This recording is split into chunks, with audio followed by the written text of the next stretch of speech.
All right, good evening. Welcome to All Outdoors with Muck Simons. Tonight we're going to have a wonderful program. We've got a couple of Manitoba ladies in here that we're going to talk to about ladies in the outdoors. Uh, these two ladies are best friends, so it's great to have them on.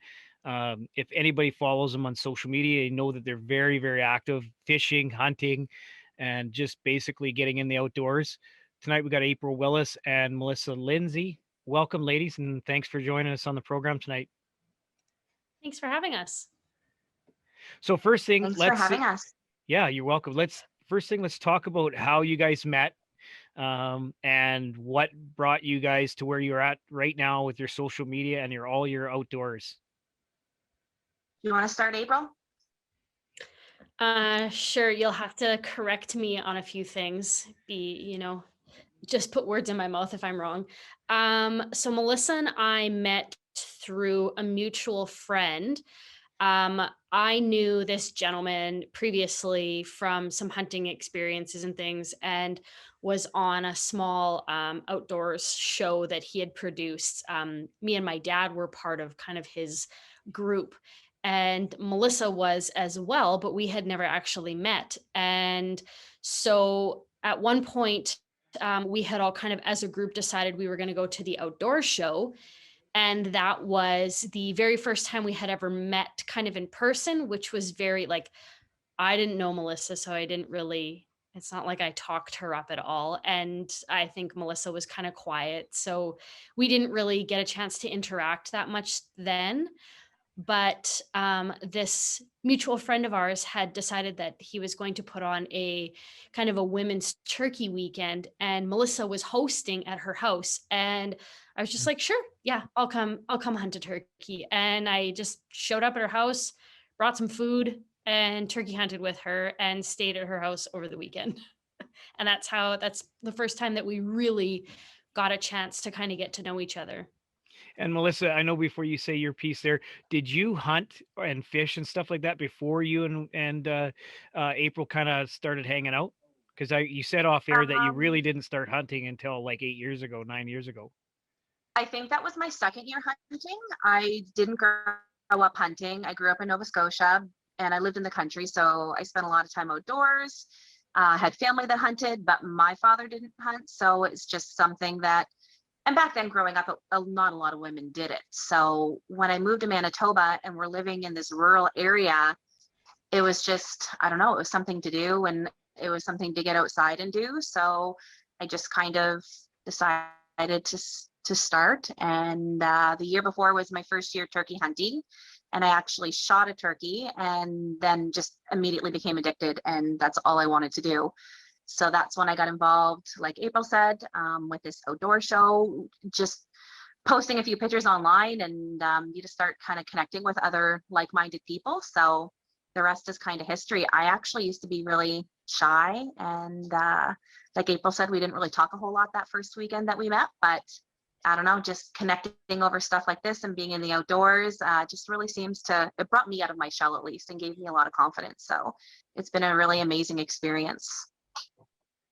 It's quite amazing when when like-minded people kind of either come together or they meet. In the sense, even with hunting, like we've met, Muck and I both have met people from all over Canada, United States, and beyond now. Just organizing the show and bringing speakers in, and then this person knows that person, and you're looking for a speaker to talk about a specific thing, and then all of a sudden the social media, the world is a much smaller place when you come through social media. So it's exciting that people can connect that way, especially when it comes to the outdoors. So Well, you It guys, really is such a small community. it really is. You two ladies, like we're friends on social media, and I follow you guys. April, you and I have been to a few archery shoots at the same time. I don't think we ever shot together, but we shot. I think our groups are next to each other and maybe chit chatted a bit. But on social media, you guys are very active. Posting pictures with you guys in outdoors, and just a great uh, example for other ladies and stuff like that. What got you guys into hunting and the outdoors? Well, Melissa, do you want I to go didn't first? grow up hunting like April did. It's just something that I was really just looking for a hobby. So that was something that I wanted to try, and I got hooked. And when I started, we were really lucky to have our mutual friend Ryan introduce us, because I didn't know any other women that hunted, and I didn't fish so much at the time, but I was just, like I'm married, but my husband worked away a lot. So it was me literally going out on my own, trying to figure stuff out, and just read a lot of stuff online and just go out and try it. So I was really looking to connect with other women who like hunting and fishing. And April was my first girlfriend that I met, and it took a bit, but through social media, that's where I think April will agree that I've met a lot of other women with the same hobbies and passions. And, it can be a little bit negative on social media sometimes, but I feel like the positives have just really outweighed that. And we've just connected with so many people, and we've had so many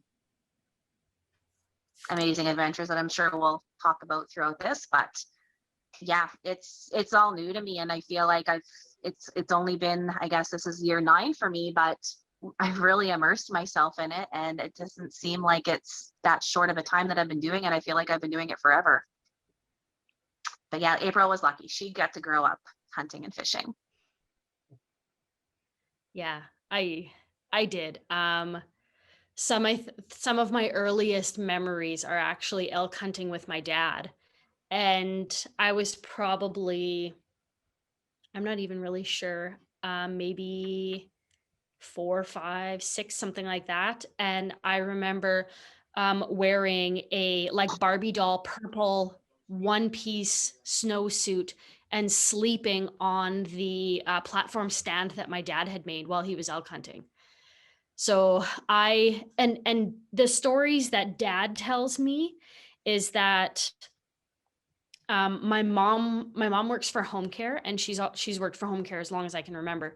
So she was always like, she had to do a morning shift, and then you'd usually have like a break in the middle, and then she would have her evening shift. And dad said that like he was going to hunt no matter what, and either mom found daycare or I went with him, and she trusted him enough to just let him take me. So from a very, very young age, I was, following him around and doing everything with him. So I definitely grew up fully in it. So in regards to the species you've hunted, Mellisa, over the last 9 years, and April, basically, as a young girl, getting your hunter safety and going out, what would you consider to be your maybe your favorite species to hunt? What animal?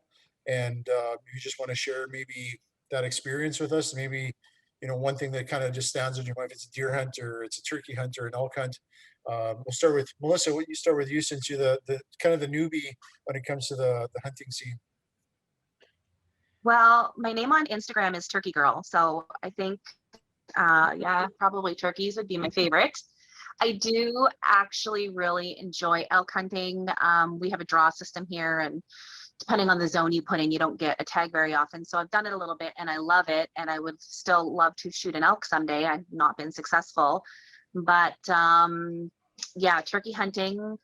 The first year that I went out, like every year, I feel like honestly just kind of keeps getting more memorable. We have all these amazing encounters and hunts, but the very first year, I remember I decided I wanted to turkey hunt, because in Nova Scotia, where I grew up, we don't have wild turkeys there.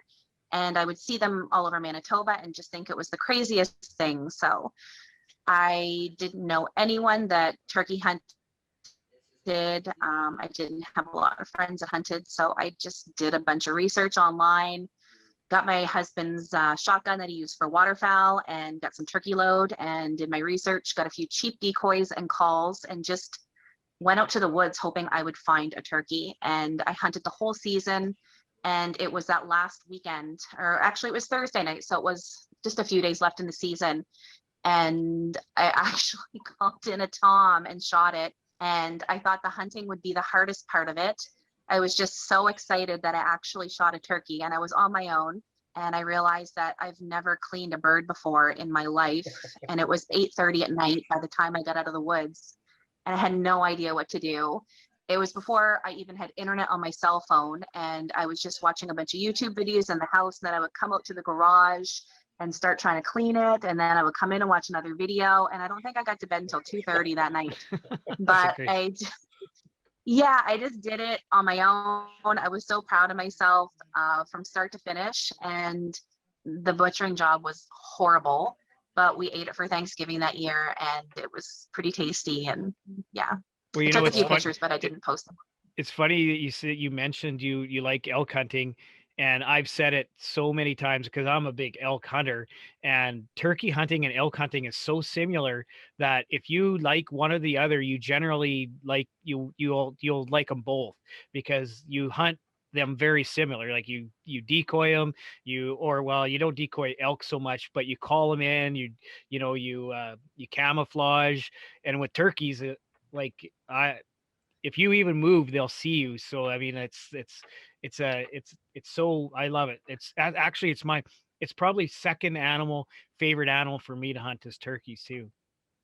Yeah, I've heard that from a lot of other people that it's similar, and I do find that. And I think that's what I like. Like, I like it being interactive, and I like the calling, and I like that. So I think I mean, I'm not the best caller at all, but I still get it done. But When I yeah, got I when I got my definitely. when I got my first turkey, I used an elk reed, and kind of like what you were saying, it was a self hunt in Montana, and I didn't know what I was doing, and it was the same thing. All I know is they told the guys that told me that if you shoot a turkey and you want to get it mounted, you got to run over and tackle it, otherwise it'll knock its feathers out from flopping around. And I same thing. I didn't believe I actually called it in, and it had a big blue head at the time, and I just kept getting closer and shot it. And I just remember running over there and tackling it, and it was beating me with its wings and stuff like that. But I same thing. I had no idea what I was doing. But That makes it exciting and how how memorable. how, how big was yours? Did you weigh it? My memory is very bad. I think I weighed it like before I even butchered it or anything, and it was 20 pounds probably. Nice. So, I mean, now that I know a lot more about turkeys, I kind of know what's what.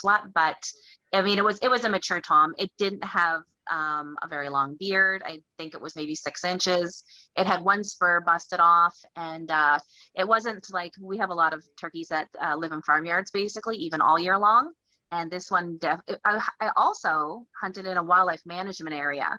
So I was pretty proud about that too, because I mean, it's not impossible, and it's maybe not always difficult, but I do find them a little bit more weary in public land. So yeah, I was proud of that for sure. But he was pretty beat up. I didn't get him mounted, but I did the fan and everything like that. I kept everything. So I did that myself also. I didn't really know what I was doing, but again, YouTube is a lovely thing. I rely on that a lot. And April, what's April, your what favorite? about your experience? I think I would have to say my favorite right now is whitetails. I think that could easily change to elk. I've applied for the draw for archery and not gotten drawn, but we'll just keep applying until it happens. I've been really excited to do that. But I think whitetail is probably my favorite, and maybe that would be because I grew up hunting whitetail. Like, as soon as I was able to legally hunt and get my hunter safety, like, my dad was on me like every year you were shooting a deer. And so I have lots of memories of deer hunting with him. And then when I moved to the property that I'm on now, we have really good opportunity. We just have like really good land around us, and it creates good opportunity. And I've really enjoyed kind of like getting to know the deer around here, getting to know the differences, the genetics, getting to kind of like grow a relationship over the season, with trail cam photos and just seeing deer, knowing deer, wondering if the deer that I see this year was a specific deer from last year. And that's been kind of really special for me. And also, this usually gets me really teared up, but um like taking all the stuff that my dad taught me and applying it on my own. So I have always hunted with my dad, and it's always been like he has so many different places to go hunting, so many different tree stands, and it was always that you went home and dad had it all figured out. And it's special to me that I took the time to learn from him, and that in the event that it's now my turn to apply and give him the opportunities, that I can do it because I learned from him. And so I kind of put that to the test the last couple of years. And this guy over here actually was my first ever archery deer. So I've shot a rifle deer almost every year since I started hunting. And this was my first ever archery deer. And I hunted, I think it was 6 years archery before I actually shot a deer, before I got the opportunity with a good shot to actually take a shot and harvest a deer. So this one was super important because I got to apply everything, that he taught me, and make good decisions and make a really, really good shot. And my dad was actually the first person I called when I shot this deer. My husband was with me, and I remember him looking at me and saying, "Are you not excited?" Because I was really quiet, and I was like, "Brendan, you have no idea how long I've waited to do this and to finally get it done." And it's just like there's no tears for it. Like, it's so much more than that. And then as soon as I found him, he only ran like 60 yards. I FaceTimed my dad in the field, and I told him, and he was really excited. So it Well, was kind of nice to just. I know, April, that well, I speak on behalf of Muck. I know that we can relate to your connection with your dad, and because we're pretty close with our fathers, kind of starting off hunting, and I know Muck has spoken often about it. I've spoken often about the experiences I had with mine. So your connection with your dad in the hunting process, and him learning, or you're learning from him and teaching and stuff, is something we've connected as well with. And you hear that a lot from many different people. There is that special someone in someone else's life that got you started. And I guess Mellisa can say the same thing now that she connected with you. So it's circular, right? So I'm very happy that you're able to take those experiences and apply them, and then move it on to somebody else, or maybe a young follower, a young female who maybe follows you, or somebody who's new getting into the field. So that's awesome. So we have that connection with you as well. So Yeah, for sure. Like Darren, your kids are just getting to the age now where they're going to start hunting, and it takes it even to another level when, like, I don't know if you ladies have children or anything like that, but like my boy just started hunting 3 years ago, and I mean this will be his fourth year hunting, and I guess he's a bit of a vet now, but his very first year it's just another level special, because like what you were saying, April, about how your dad took you and stuff, and my dad did the exact same, almost to a T, what you're talking about. And I carried that forward with my little guy when he started hunting too. I wanted it to be special. So I mean, it's a generation thing. One thing on your guys' social media that's really been, like, especially this winter, is you guys been pounding the fish. Holy cow, you guys have been posting about fishing. I've been following it. And Melissa, you got you don't have your little partner with you close by, hey?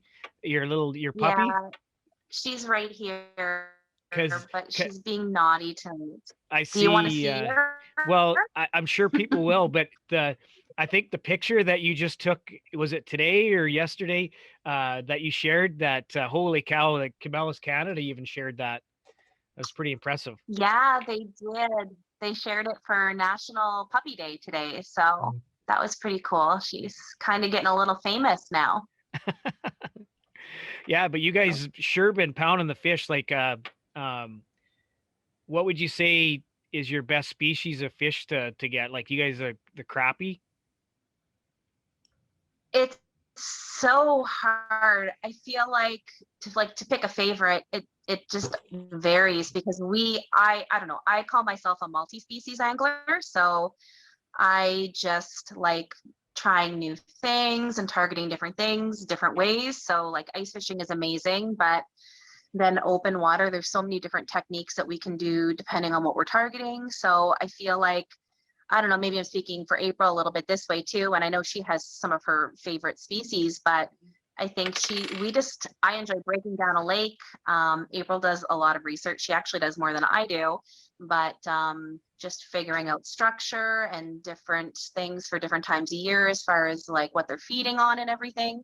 It just feels, there's so many people that will go online and they'll be looking for GPS coordinates to where to go to catch a fish or where the hot bite is. And not that we don't do that. Like, I'm always observant to what's going on, but I feel like it means more to me if we've put in the work and then we're successful, because I'm still new to fishing. Like, I've only been doing that for probably about 3 years more seriously.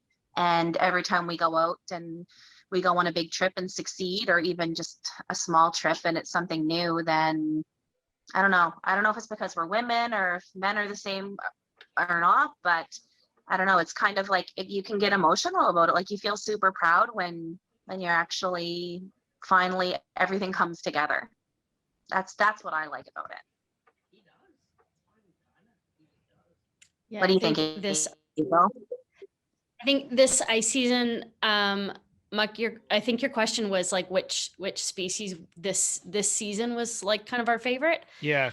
I would say it would either be crappie or bluegill for this year. And I think it was because like we did so much research and like back prep before we ever even got to the lake. Like there was, I don't know, we were probably researching stuff for like a week beforehand. And then when we got out to the lake for crappie fishing, we drilled, what did we drill, Mellisa? Like between 90 and 100 holes that morning? Yeah, we might have we didn't get on fish till like 10, 100 holes. Yeah. And we didn't get What's on that? fish till what, 10:30 or 11 or something? No, I think it was closer to 12. Yeah. So it was just, I think probably crappie was the big one for me this year because we put in so much work and so much research to go and find them. And it was like, you do your research and then you look at the lake map and then you look at a different lake map and you look at some pictures and then somebody might tell you where they caught some. And then you go out there and it's like, where the people told you is not where the fish are, where the picture showed you is not where the fish are. And you literally have to like figure it out, sit there and look at the map and go, okay, now what? Now what do we try? Now where do we go? And it was just like we found the spot and it was fire for, I don't know, 3 trips, 4 trips. And then we had to go find them again. And for me, I was just like, yeah, we can do this. We got it. Yeah, I definitely got off track with that because I do that. I'll talk in circles. But yeah, it's just those are different species for us this year. Like, I think when we started, I mean, we fished for whatever we could, but I feel like we both mainly targeted trout. Now this year I went for trout probably 8 times, 10 times, and only caught 1. So it was nice to focus on some other things more. And it's definitely between that and bluegill for me, because those are things that we've never targeted before. You ladies were part of, I know I follow Shauna Lowe online as well. Were you part of that, the camping on Beautiful Lake targeting trout, or is you guys part of that group? Well, that was Mellisa, us. Mellisa kind of organized that. Yeah. Yeah, Okay. I've done it before, and camping on the ice is like one of my favorite things to do. So we really amped it up this year, and normally we are eating like chips or random food like chips and salsa. And this year April brought her pit barrel and we smoked a bunch of stuff and then kind of made a charcuterie board, however you pronounce it, with just random snacks that we brought and an old log. So I don't know, we kind of some people thought that was pretty cool, and some people thought that we weren't very serious fisher people because we had good snacks and food, and we were, that was kind of funny. Well, I was following that trip on how you ladies made out up that way, And I took my boys the weekend or the weekend after up to Beautiful Lake. I had just lost my dad, and we had his funeral, and I'm like, okay, we're gonna go. My dad he fished Child's Lake all the time. As a young kid, I remember him going up there. So I had some friends that were fishing Beautiful Lake, so I'm like, we're gonna pack my boys. We're gonna go up there. While going up there, the hoarfrost is out in the trees, and it's such a beautiful drive through the park. And so we got up and we fished, and we drilled some holes, and they had the pop-up shack, and it was like HD TV. It was just like beautiful. You can see right down that clear water. We didn't catch anything, but it was an adventure to say the least. So yeah, so just because following the trip you ladies were on, that's what motivated us to go get it checked out. So Beautiful Lake was It's really tough good. to find a spot to fish when you go up there. Sorry, what's that, April? Nothing. I just said that Beautiful Lake was doing really well this There's year. just There so were a many lot of options. people. yeah, we didn't have any luck, but we sure gave it the try for the day. It was exciting, but we didn't catch anything. So I took my open water at East Blue. That's by Child, isn't it? Yeah, I took my open water diving at East Blue just because the water is so clear. yeah, And then the chain of lakes up through that area is unreal. And then our dive team at work, we used to always go to West Hawk Lake, just east of Winnipeg, for our diving because the water there again is so clear, and the big fish that you can see. Hey, April, tell us about your huntress health that you got going on. What's that all about? So my background is in athletic therapy and kinesiology. And so I kind of just merged the passions and and my education, and I put them together. So I've got a couple different like workout programs that are specific to archery and to bow hunting and like shooting sports and stuff. So lots of lots of upper body stuff, but like rounding out and like balancing the upper body, and then a lot of core and things like that to really like, especially for archers, to make it more like full upper body usage instead of just your rotator cuff and like blowing a shoulder. And then I do some, how shall you say, like where I'll work one-on-one with somebody, especially I have done it with maybe 3 older gentlemen who came to me and said, like, I can't shoot my bow anymore. I really want to get back into bow hunting. I can't shoot my bow. What do I do? And so we went through a athletic therapy program like I would do with like a general public individual, but I tailored it to bow hunting. And so we went through it, and all of those guys are all shooting their bows again. I mean, they may not be shooting 70, 80 pounds like they used to, but they're shooting their bow legal weight, able to hunt again.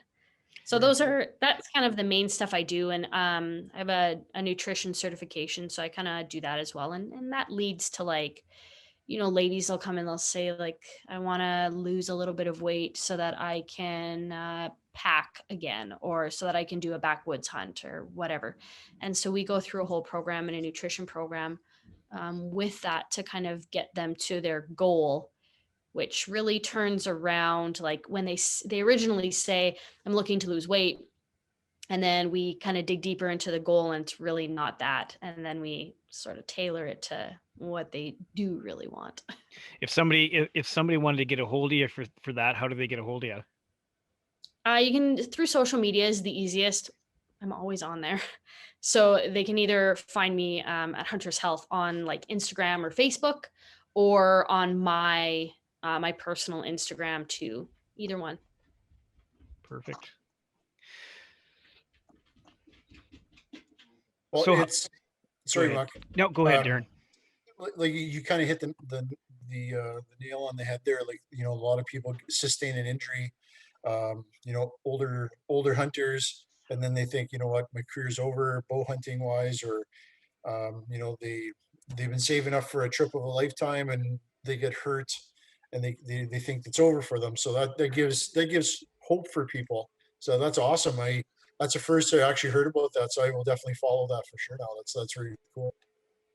Yeah, and unfortunately, it just so happens that surgery is not that hard to get, I guess you could say.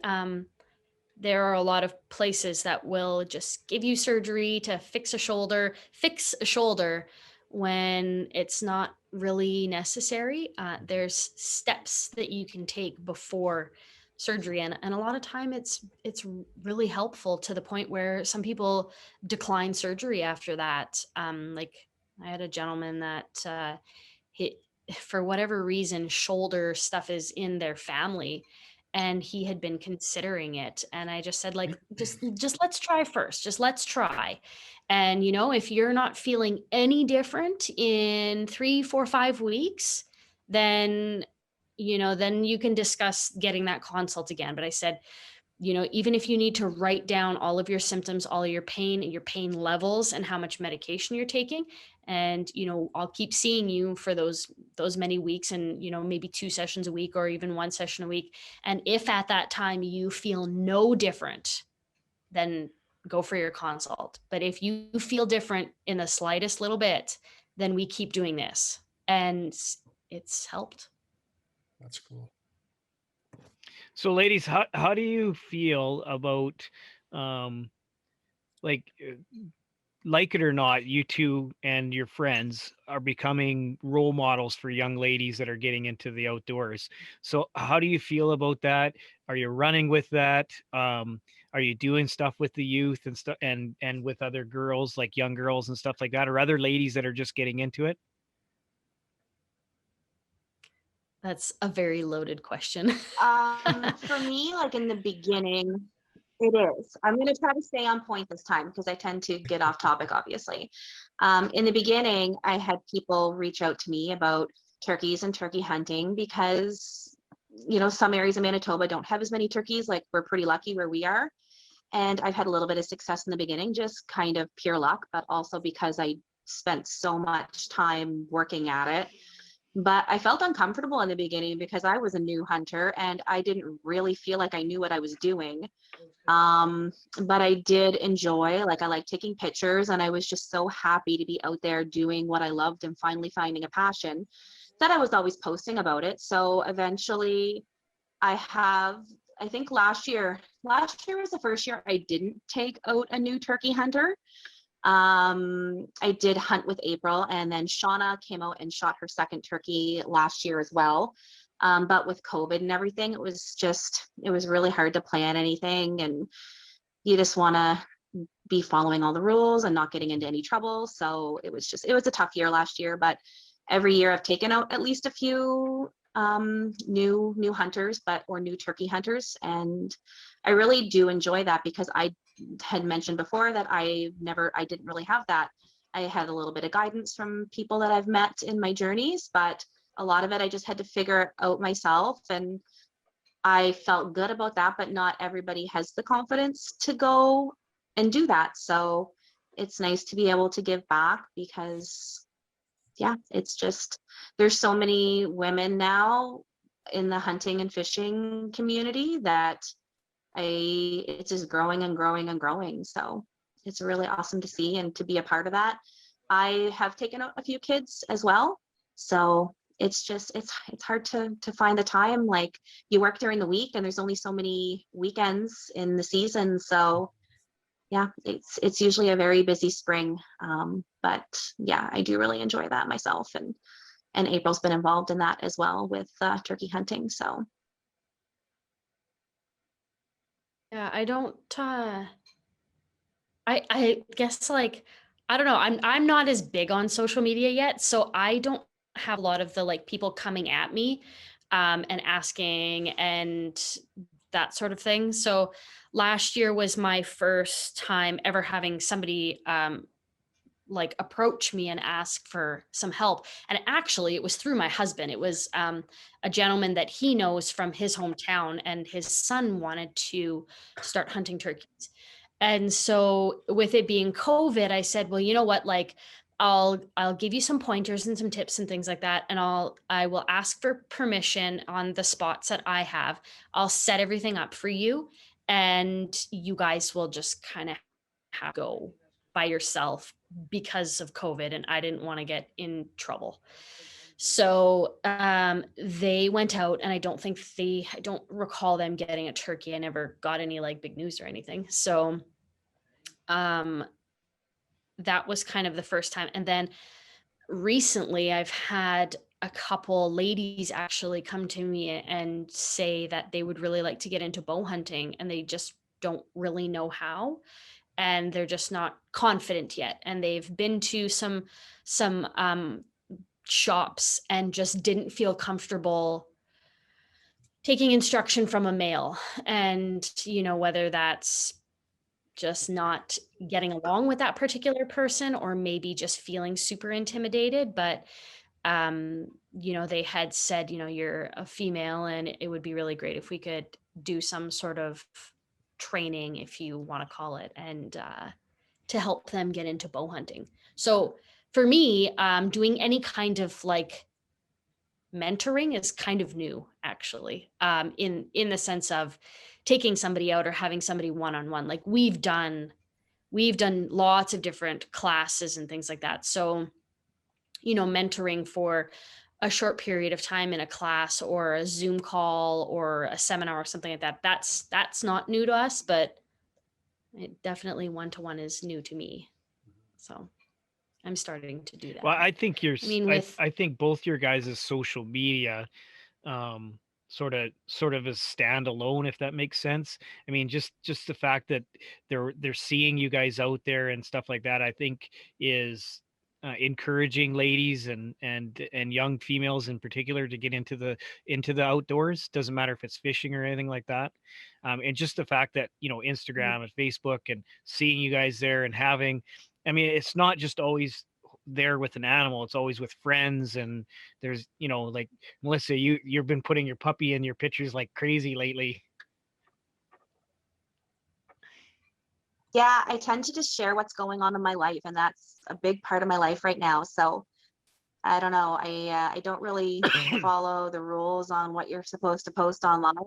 I just post what I want and what I'm up to. So if I can inspire anybody or help anybody along the way, that's super important to me. And it's hard to find the time to physically like take people out and help people that way, but it's why we really do enjoy doing these seminars, and we're involved with lots of different organizations here in Manitoba. And if people message me and asks me questions or wants to talk about anything, like I keep going back to turkey hunting because that's what I feel like that's kind of my niche in a way, and that's what I have kind of honed in on over the years that I've been hunting. But just to talk out any different things, like I talked to a girl today who just wanted to bounce some ideas off of me about something she wanted to post, and she was worried about maybe getting some backlash on it. And I think she just sees that I just try to be really positive and encouraging with what I'm posting. And in this day and age, everyone's so critical about things. I just am really thoughtful about it because I don't want anything to get twisted around with what I'm saying, because that's just so easy to do. So I just really like being genuine about what I'm posting, and the good and the bad. Like, I feel like lately it's been a weird winter for me, and I'm posting pictures of my puppy a lot because that's what I'm doing. And it's been kind of tough getting into a new routine, and it's been busy. And I just like to convey that it's not always what you think you see on social media. It's not always perfect and easy. And I don't want people to get wrapped up in that, and because that's when people get discouraged, and I don't want that to happen. I just want to be completely honest about all my experiences. I think there's a huge difference in being genuine. Uh, that's kind of a characteristic that's missing a lot of social media these days, is just being a genuine person.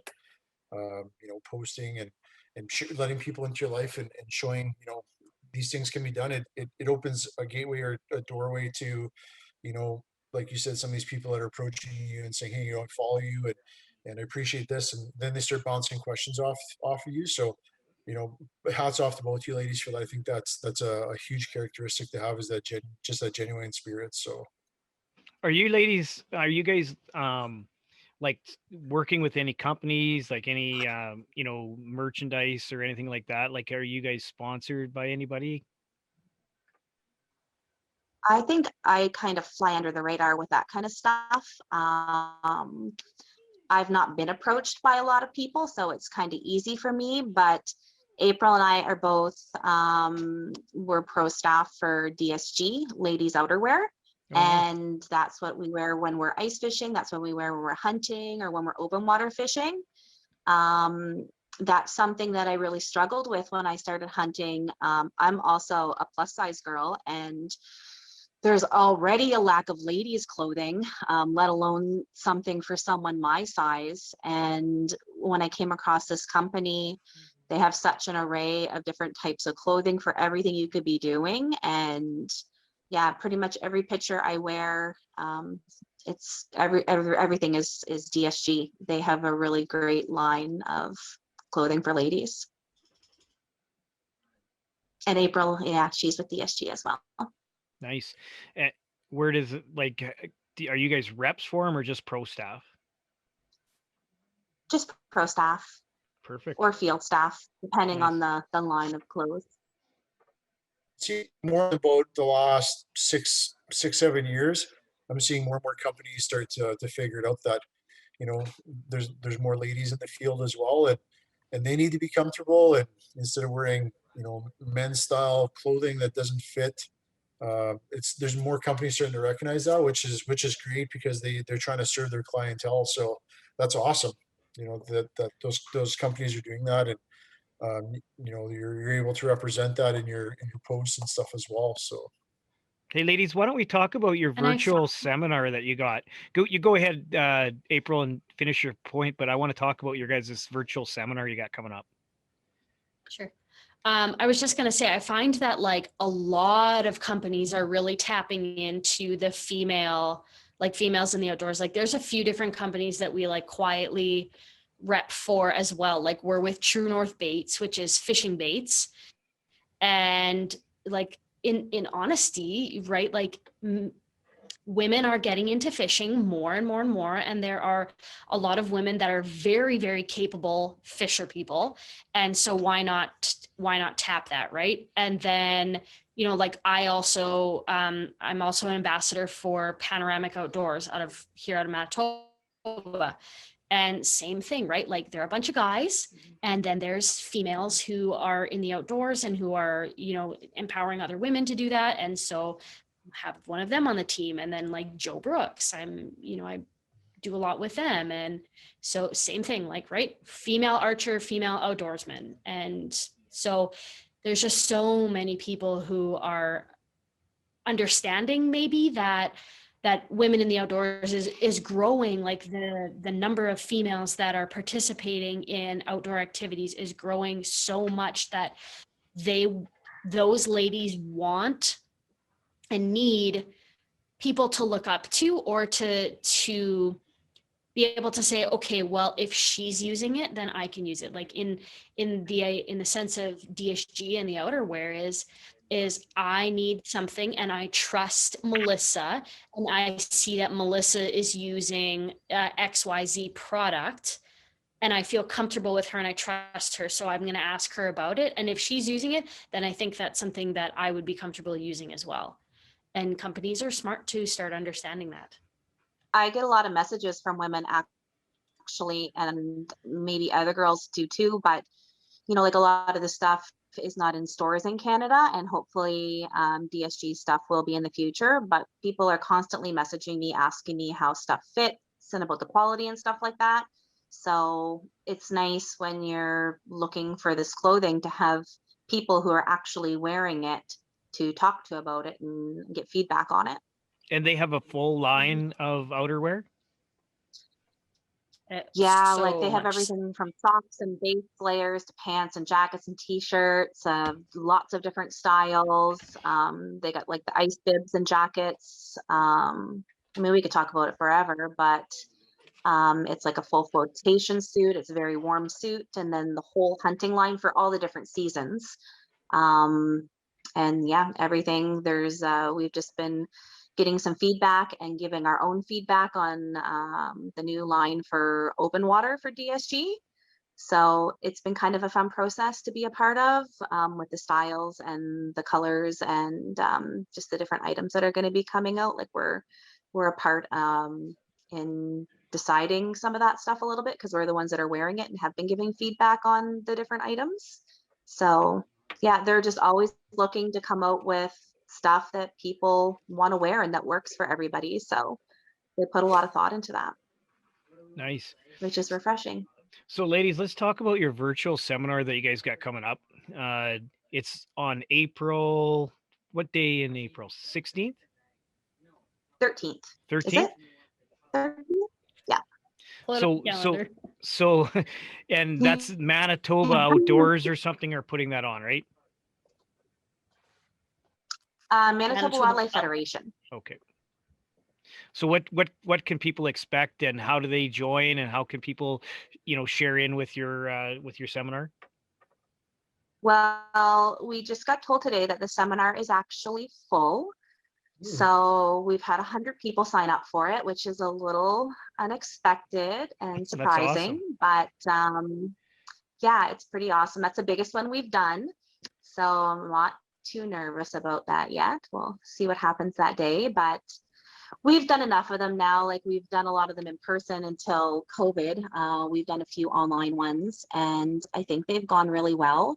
We basically touch on everything, the basics of it to get started, what you need for, like we talk about scouting and gear you need as far as clothing and decoys and calls, some hunting strategies, shot placement. April and I primarily, well, we just bow hunt. Every turkey except for the first two I shot have been with a bow. I think April's never shot one with a shotgun. So we're a little bit more well-versed in that, but we touch on the basics of other equipment that you'd need if you're going to shotgun hunt for them. So I don't know, am I missing something on that, April? So Not really. Thoughts of doing a second one then, if it's full? Yeah, we did talk to MWF today, the guy that runs the programs there, and people were asking about a wait list. So I asked him about that, and unfortunately that makes it kind of difficult with trying to sign people up, with sending out the links to it and organizing everything. So we did talk about doing one in the fall, but if there is enough interest, so if people are interested, maybe message MWF, and if there seems to be enough interest, April, I haven't talked about it yet, but I'd be willing to do a second one for spring hunting before the turkey season opens. You're good with that, April? I guess so. Well, I'm not holding you guys to it. Yeah, I guess we'll have to see how things go, but I don't think we're opposed to it. Are you ladies into the bear season? Like, is that something you've hunted before, or black bears, or what's your take on the bear situation there? The second time April and I hunted together. Go ahead, April. No, I was going to say we did hunt together for the second time, and it was for bears at April's family's property. We didn't get one, but I've not done much bear hunting. April was going to say that she's done some bear hunting. Yeah, I've hunted bears a few times. Actually, my dad used to, I don't want to say guide, because it wasn't like, it wasn't a full-fledged like guide service or anything. My dad used to have bear baits, and like his friends that were from town who, weren't able to bait for themselves, they would come out and hunt with him. And so my first bear hunting experience was on one of Dad's baits, and was with my now ex at the time, Derek, and a friend of his. And shooting this bear, and he neglected to tell me anything about death moan. I didn't know what that was. That had never been explained to me. I had never watched a video of it. I've never heard of such a thing. And I shot him, great shot, and he ran off into the bush and started the death moan, and I bawled. I bawled in the tree stand. I cried, and I said, "Why didn't you tell me?" And he said, "Because I knew if I told you, you would never do it." And I've shot 1 or 2 bear since then. And so it's not, to me, like, it's not a season that I have to partake in. A lot of the time it'll be more like if dad lets me know that they're having problems on the farm, because my parents live, they live right backed up to the Duck Mountains. They're like our property ends on the line. Okay. So if dad lets me know that they're having problems, or that there's like an unusually large amount of bears like on their property and stuff like that, then I'll be like, okay, well, it's time to control the population, and we'll get a bear tag and we'll each shoot one or something like that. But otherwise it's a season I can take or leave. I don't know. It's not my favorite. I'll say that. It's probably my least favorite season, just for that purpose.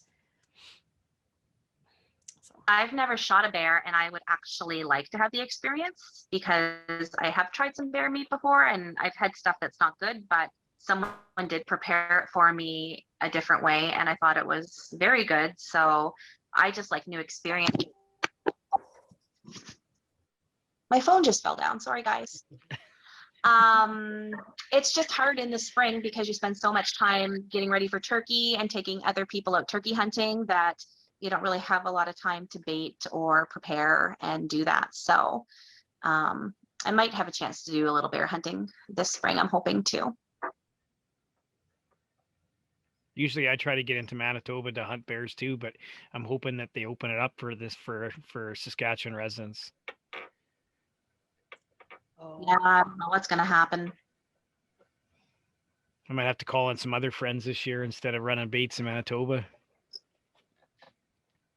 Yeah, those travel restrictions are kind of ruining it for a lot of people, and a lot of people that come out here to do any kind of hunting. It's just kind of messing stuff up. Yeah, I my heart goes out to the outfitters if they have to go through a second year of this. It's going to be really bad, and that's like not only bear people but waterfowl, big game, like Fishing. name it. It's not good. Fishing, yeah, it's my heart goes out to those guys because I've met a lot of them through the show, and I got a lot of good friends in that industry. A lot of hardworking people that have put life savings into those buildings and places, and to see it be a second year without any business is really heart wrenching. So My one of our close, like a guy that I grew up with through school, and like kind of lost contact with him, but he lives close to mom and dad, and he's actually very close with them and helps them with a lot of stuff because it's just the two of them on the farm, and they have a cattle operation. So he comes over to help them whenever they need anything. He just bought a guide service. Like he just bought all the licenses and everything and took his courses and whatnot. And he literally bought it right before COVID shut down. Oh no. Right before.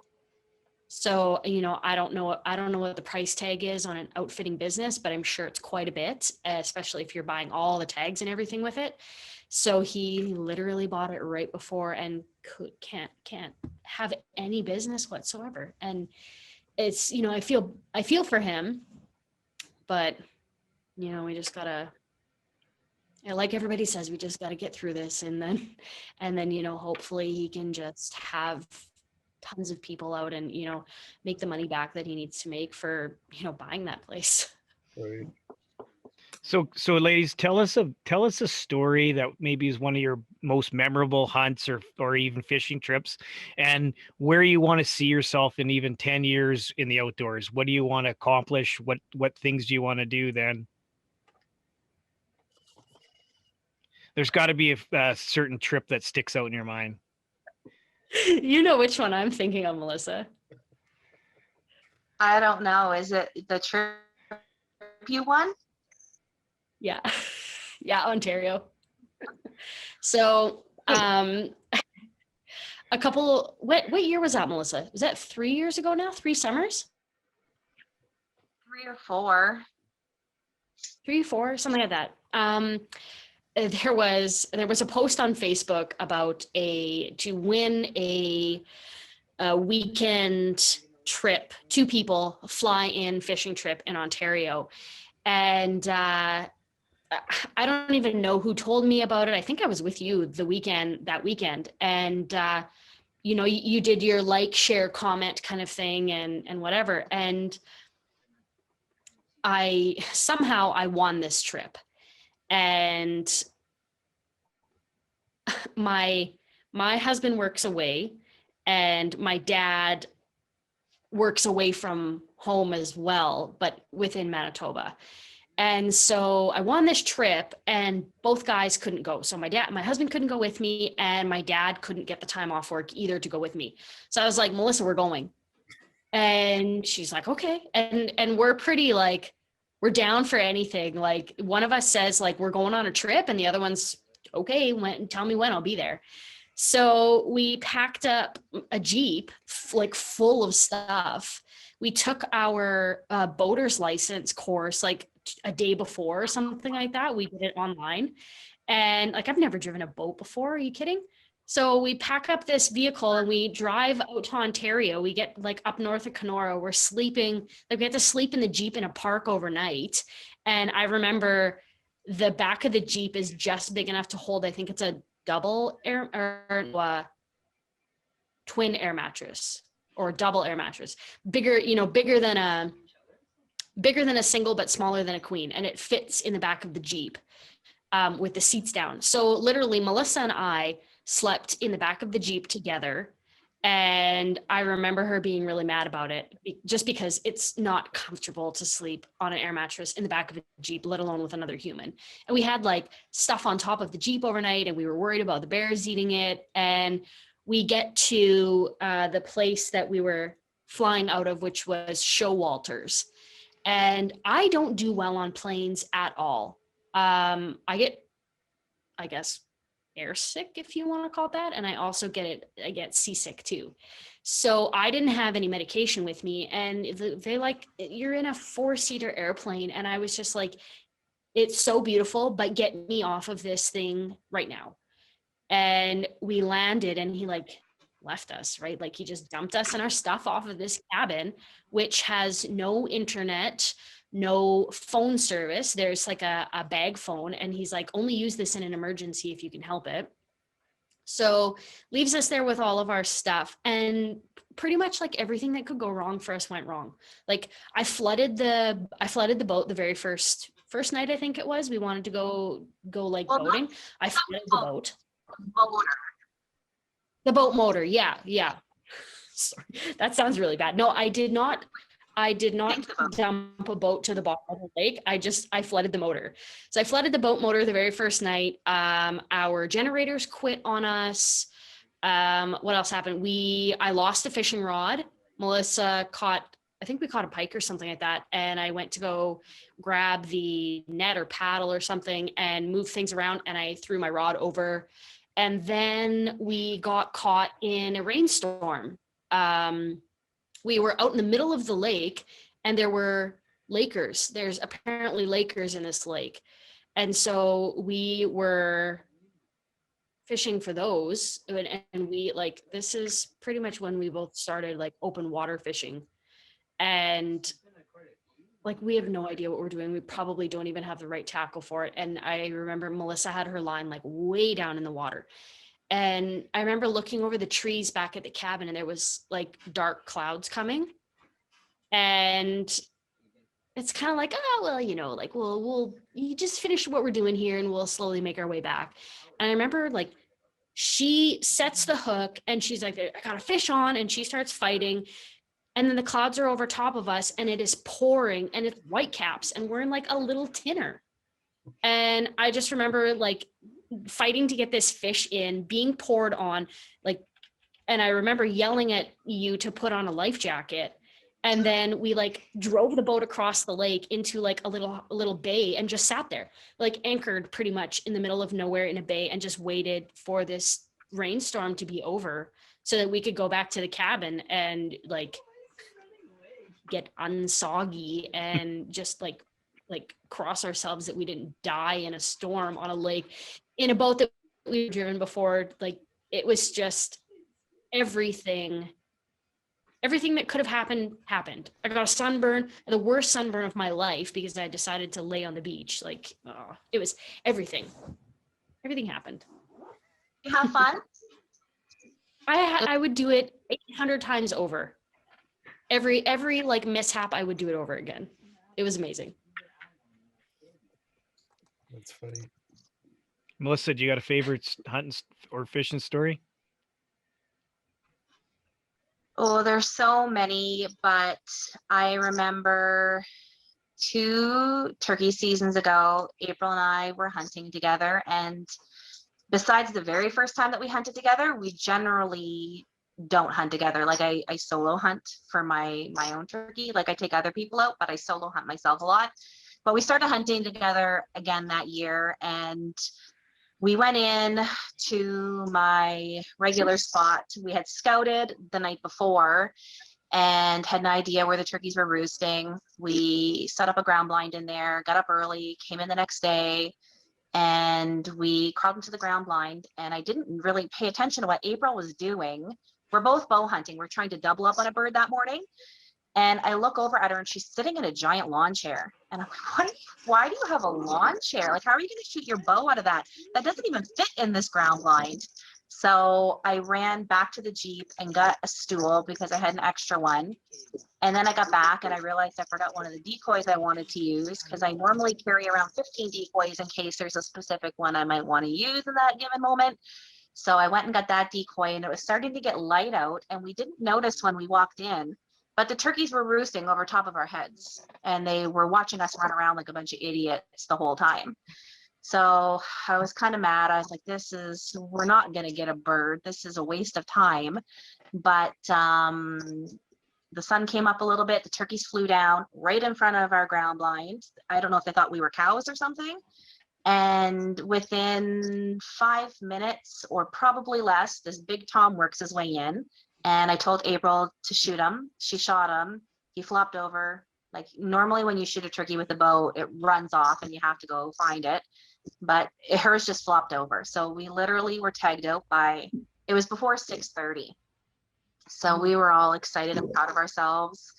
And we were going to just take it home to my house to clean it.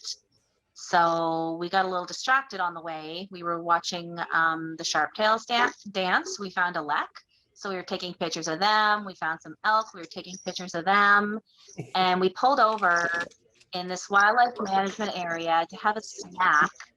And I don't know why we need to do that, but April seen a tom, and it was on private land next to this wildlife management area, which I've never turkey hunted in.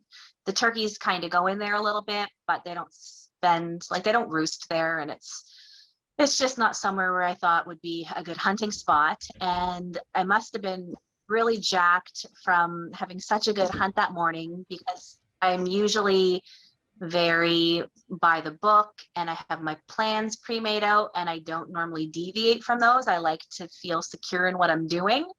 I've come out of my shell a little bit that way. But April's like, we should hunt him. And I'm like, well, we can't go over there, but let's try to call him onto this wildlife management area. And we normally, when we're bow hunting, hunt out of a ground blind, because like Muck said earlier, they have such great eyesight. And I'm really not the most stealthy person ever, but we decided we're going to try to do this. So we called these turkeys for probably an hour or two. And this Tom, we didn't see him. He went back into the woods, but then there were some hens and jakes that came over, and they didn't want to come into the decoys. And another different Tom came by, and he didn't want to come into the decoys. They all went into the woods. We actually just set up in the wide open up against a little oak tree, and April is wearing camouflage that has orange all over it for some reason. So I made her put the decoy bags over top of herself so that they couldn't see the orange. And we could hear the turkeys kind of having a fight in the woods. And then one Tom popped out, and it was the first Tom we did see. He came out and he's seen the decoys, and he came right over. And we actually have a video of this. April pulls up her cell phone when this is happening and starts recording it. And he came right into the decoys. I can hear her telling me to get ready to draw back. She's keeping an eye on the other turkeys so that I'm being cautious about when I'm pulling back, if they're watching us or not. And yeah, I shot that bird in the wildlife management area, just sitting in some tall grass up against a little tree. And I think we were both tagged out by 10:30 that morning.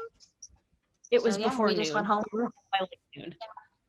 We were just so proud of ourselves. Everyone tells you you can't do that. Like you can't, oh, they're so hard to hunt on private land, and you need to be in a ground blind, and you can't do this and you can't do that. And we did literally every single thing wrong that you could do that morning. And we came home with 2 birds that we shot with our bows. So that was kind of the beginning of our new turkey hunting adventures that we've been going on since. Do you record your hunts, and are they posted anywhere? We did in the beginning. That's kind of how everything started and why we met up. But sometimes it's difficult. Like last year, we were trying to record a bit, but the turkeys that came in, the April shot, one of those ones, they kind of came in so fast and it was hard to get ready for that. So no, we don't really we have some stuff, I think, that we share on our social media, but we don't really film a whole lot because it's hard enough as it is. I think like when you're self-filming, it's pretty difficult. Yeah, like I have all the stuff to do self-filming and just like if I wanted to, like I could do all kinds of things. I have GoPros, I have a camera, we've got a drone, like we've got so much stuff here that it just, I find that I'll take my camera out and I'll video like a hunt where nothing happens, and I'll do that like 4 or 5 times, and then I'm like maybe it's the camera, and bad karma, and I'm just not going to take it. Or like I've really wanted to film some shed hunting stuff and make like a really small like YouTube video or an IGTV video or something. And I'm like, okay, well, I'm going to take the camera when I go out this time. And then I don't do it. And that's when you find everything. That's when all the good stuff happens, is when you don't have a camera. So I find that when I'm trying to get video too, it seems like you're so enthralled into the hunt that you forget about the camera. I've got GoPros too, and half the time I don't even turn them on because I forget about them. Yeah. I like video. Sorry, go ahead.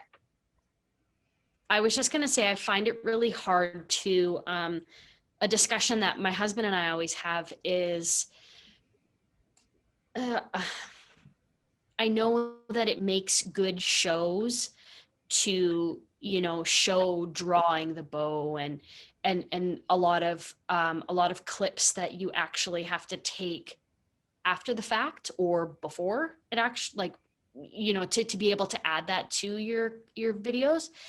And to him and kind of to me, it takes away from the authenticity of the actual activity itself when you have to add in all of the clips that are taken, I guess, aren't true, if you want to call it that. From the experience. Yeah. And so I find that hard because, I understand that there are certain clips that you want to put in to make it the film or the show or whatever it is, and that they make sense and they need to go there logically in sequence. But I guess it just makes it harder, and I don't know. It's not something that I guess I want to do that part of it. So I find myself not filming because I don't want to do those things. It's kind of time consuming. Like we both really enjoy taking pictures when we're out doing anything we're doing. And we like playing around with photography, and I'm no professional at all by any means, but we enjoy it. But there's sometimes that I go out and I'm just like, I do not feel like taking pictures today, just because it can be a lot. But I mean, for the most part, we enjoy that. Like I think I like taking pictures more than I like doing videos. But sometimes it is fun to get videos. I just don't take that side of it too seriously. Do either one of you guys run a YouTube channel or anything? I don't know. I have a YouTube channel set up. I don't have any videos on it. A little while ago, I was really like, I'm going to do it. I'm going to do this. And it's funny. I fall between, yes, I'm going to do it, and no, I'm not going to do it. Like, ever since I was young, my dad will tell me, I don't know, at least a couple times a year, he's like, are you going to videotape? Are you going to start a show yet? And I'm like, Dad, no, I'm not going to. Maybe I'll film something and put it on YouTube one day. And he's just like, well, fine. Okay. So I flip-flop between wanting to do it and not wanting to do it. And then like I took a boatload of videos last year for shed season and never found a shed when I took all the videos. So I never did anything with it. And I think that's probably what gets me, is like, I'll take a bunch of stuff with no end result. And so you never have that, like, you've got your story, but you never have the climax event of the story. And so then you're like, well, this is useless. And now I'm mad. And now I just don't care anymore. And then next season we'll do it all over again. So what do you guys, your spouses, are they outdoorsmen, and do they come up with your adventures, or? Yeah, when they're home, they do. Since COVID, my husband's working back in Manitoba now, so he's around on the weekends, and we drag him along doing stuff. I find it difficult because I can be spur of the moment, and I'm good with changing up plans if need be, if something happens or the weather is not right or whatever, and we'll roll with that. But we try to plan things out, because then you get to do all the things you want to do if you kind of have things planned strategically, and he is not into making plans at all. So that's a little difficult sometimes, but I feel like we've been bossing. Brendan's around right now, or gone right now, but we've been bossing my husband around and telling him what he's doing on the weekends. He likes hunting and fishing, but yeah, he's doing really good. But I feel like we're trying to be understanding of things that he wants to do too, so it's pretty good. But part of the main reason I started hunting and fishing was so that we could spend time together. And now we have literally exact opposite hunting and fishing styles. Everything I enjoy targeting, he doesn't like. And same with hunting, like, he's really into waterfowl. And that's probably like one of the last things I'm going to do, because I'd rather be turkey hunting or deer hunting or elk hunting.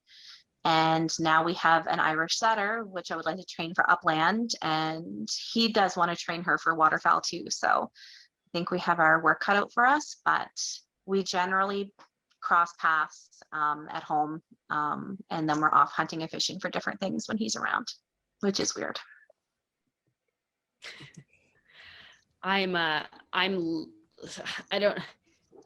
Lucky in the sense that my husband's away a lot, and that kind of affords me the opportunity to be spontaneous and do whatever I want. Unlucky in the sense that, he's not around always to spend the time with me and, for us to be able to do things together. But he was home for a good portion, like over Christmas holidays, which I had some time off. And that was like a lot of the like crappie pictures and bluegill, and I think the bass on ice. That was a lot of like over Christmas vacation. And him and I fished 9 days out of 12 or something like that. Like, we fished every day. I think it was like 5 days in a row. And then we took a day off, and then we fished a couple more days, and then we took a day off and a couple more. Like, it was hardcore.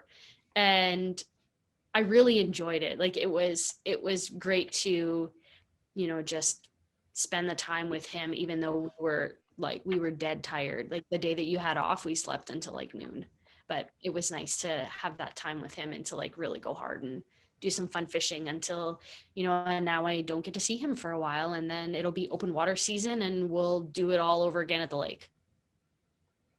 So ladies, before we let you guys go for the evening, and we've had a great chat, Is there any lady only activities that you guys teach? Like, do you do any like, do you go on any fishing trips where it's just ladies only, or do you go and do you give lessons on bow hunting or shooting for archery, or is there just anything that's just specifically for the ladies?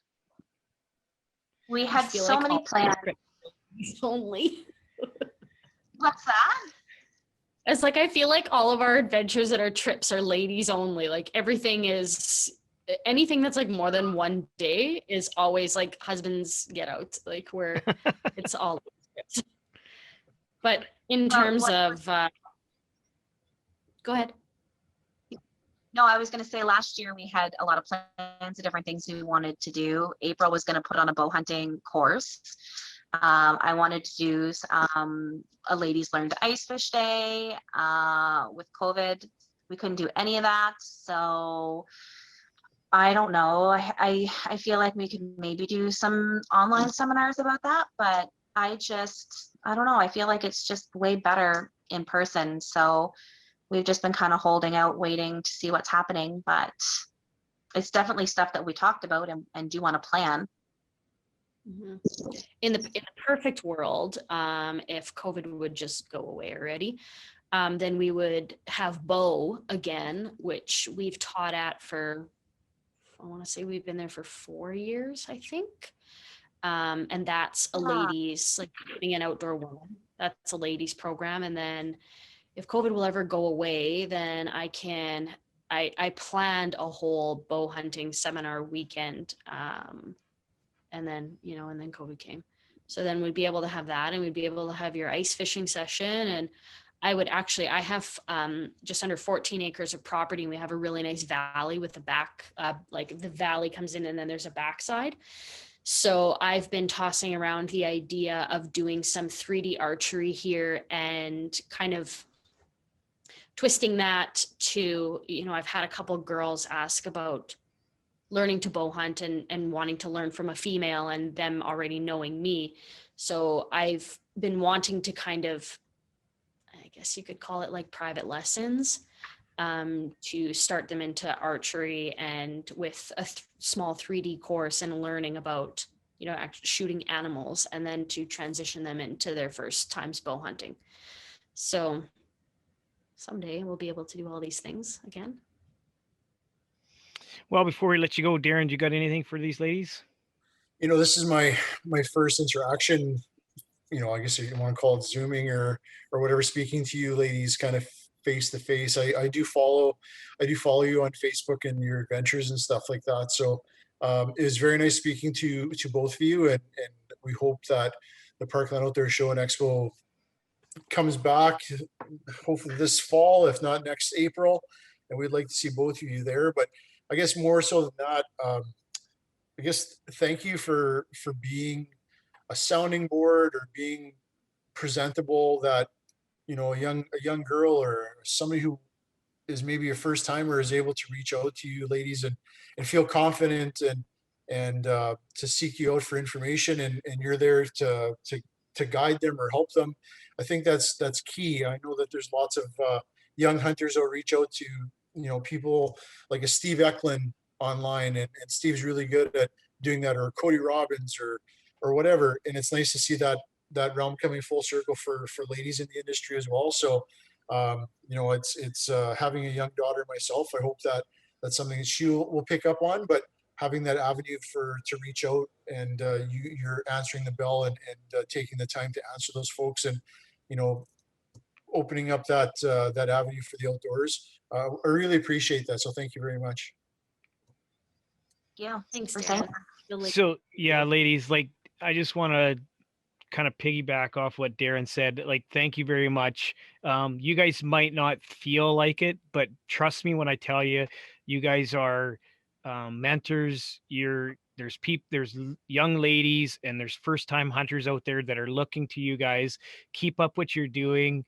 Like Darren, Melissa, this is the first time we've actually met, but we both of us certainly follow each other on Facebook and stuff like that. And just keep doing what you're doing. I guarantee, like, even from the Zoom, there's going to be lots of that girls and stuff like that that are probably going to be following you and stuff like that. And yeah, thanks for your time and good luck in the spring.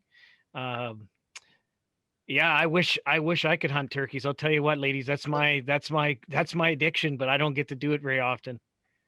You gotta talk to, I don't really know who the right avenue is for that, but I've been a part of some conversations because I am on the board of directors for Manitoba Wildlife Federation, and I volunteer with wild gobblers and I help trap nuisance turkeys.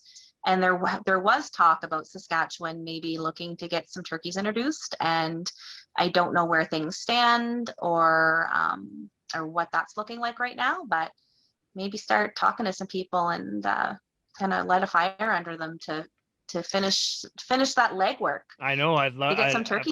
I'd love to have turkeys in this province. I don't know what it is. You know, I can go the big gobbler I got like life size mounted. I only traveled 3 hours straight south. That's closer than where you guys are. I went straight south and I got myself a nice big Merriam. But we don't have them here in Saskatchewan. I don't understand if it's just the way our habitat is or The coyote population. There's got to be some areas that they would do okay there. The good thing about turkey hunting is it's kind of like a gateway hunt and species to go for. It's just something that anyone can easily do if you have access to it. It's a good species for new hunters to go out and get them started. Like, you don't need a truck, you don't need anything fancy. So I don't know. I think that would be a good thing if Saskatchewan ever does that. well, Ace, take care. Thanks again for everything you do and everything in the outdoors. And yeah, let's hopefully next year at the outdoor show we can all meet up and have a visit. And thank you very much. That'd be Thanks great. for having us. Thanks, ladies.